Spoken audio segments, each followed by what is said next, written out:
আসসালামু আলাইকুম। মার্কেট তো প্রতিদিনই ডাউন হচ্ছে। 2 দিনে 70-72 ইন্ডেক্স ডাউন হলো। এরপরে এখন ইন্স্যুরেন্স নিয়ে আমি কিছু কথা বলবো। আজকে 4টা জেনারেল ইন্স্যুরেন্স নিয়ে কথা বলবো। তার মধ্যে প্রথমে একটা ইন্স্যুরেন্স হলো মেঘনা ইন্স্যুরেন্স। মেঘনা ইন্স্যুরেন্সটা কালকে 8,43,929টা ভলিউম করছে। ডিরেক্টরদের কাছে 53% শেয়ার রয়েছে পাবলিকের কাছে, এবং ডিরেক্টরদের কাছে মাত্র 29%। ইনস্টিটিউটের কাছে 17.53%। এটা ইপিএস ভালো, 10% ক্যাশ দিয়েছিল। গতকালকে শেয়ারটা ভালোভাবে ইউটার্নে নিছে। যদিও জেনারেল ইন্স্যুরেন্স এখন আপ ট্রেন্ডে আছে, জেনারেল ইন্স্যুরেন্সের ভলিউমও বাড়তেছে।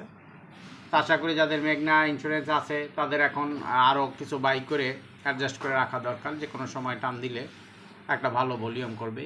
ইউনিয়ন ইন্স্যুরেন্সের মতো, ইউনিয়ন ইন্স্যুরেন্স নিয়ে আমি আর একটা ভিডিও দিছিলাম, তখন বলছিলাম যে ইউনিয়ন ইন্স্যুরেন্সটা টান দেবে। ঠিকই ইউনিয়ন ইন্স্যুরেন্সটা টান দিছে এবং কালকে 37 টাকা গিয়ে ক্লোজ দিছে, এবং হল্টেড প্রাইসে প্রায় 8 লাখ 9 লাখ শেয়ার বাই দেওয়া ছিল।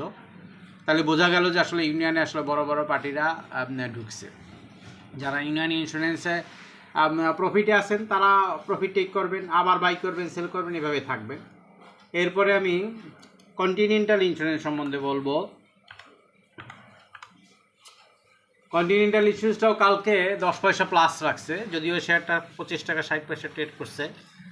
এরপরে এখানে 5% ক্যাশ দিছিল গত বছর। এই বছরের এখনও ডিক্লারেশনের সময় আসে না। ইপিএস ভালো আছে। ডিরেক্টরদের কাছে এখানে 62%, 31% শেয়ার রয়েছে। ইনস্টিটিউটের কাছে 6%, আর পাবলিকের কাছে 62%। শেয়ার কিন্তু বেশি না, 4,37,00,000 শেয়ার, ফান্ডামেন্টাল শেয়ার এবং ভালো শেয়ার। যদি কারো কন্টিনেন্টাল ইন্স্যুরেন্স থাকে আরও কিছু বাই করে অ্যাডজাস্ট করে রাখতে পারেন। এরপর আরেকটা ড্রাই হওয়া শেয়ারের কথা বলবো আমি, নর্দার্ন ইন্স্যুরেন্স। এই নর্দার্ন ইন্স্যুরেন্সটা অনেক দিন পর্যন্ত 27, 28, 29, 30 এইরকম লেভেলেই ঘুরতেছে। যদিও এই ইন্স্যুরেন্সটা খুব ভালো শেয়ার, 10% ক্যাশ দিছে। ইপিএস ভালো আছে। ফার্স্ট কোয়ার্টার 65 পয়সা, সেকেন্ড কোয়ার্টার 33 পয়সা, থার্ড কোয়ার্টার 45 পয়সা।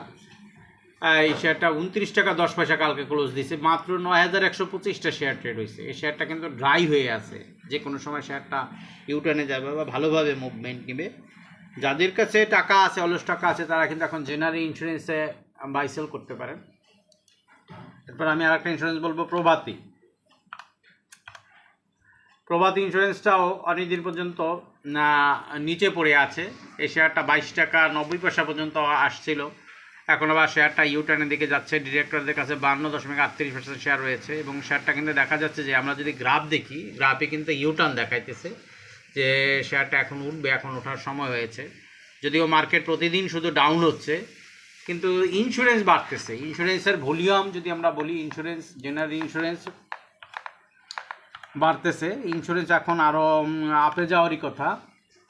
যদি আমরা ওইভাবে দেখি যে ইন্স্যুরেন্সের পয়েন্ট বা ইন্স্যুরেন্স কী পরিমাণ বাড়তেছে, তাহলে সেখানে দেখা যায় যে ইন্স্যুরেন্স কালকে এই 1,13,04,052টা শেয়ার ট্রেড হয়েছে, এবং ইন্স্যুরেন্সের পয়েন্ট কিন্তু এখন 34.96-তে রয়েছে, যেটা আমি বিভিন্ন মাধ্যম থেকে শুনতে পাইছি যেটা 40+ করার পরেও টানবে। সেক্ষেত্রে এখনও কিন্তু প্রায় 5 পয়েন্ট প্লাস হওয়ার সম্ভাবনা রয়েছে। যারা জেনারেলি ইন্স্যুরেন্সে আছে তারা জেনারেলি ইন্স্যুরেন্স আরও বাই করে অ্যাডজাস্ট করে রাখতে পারেন।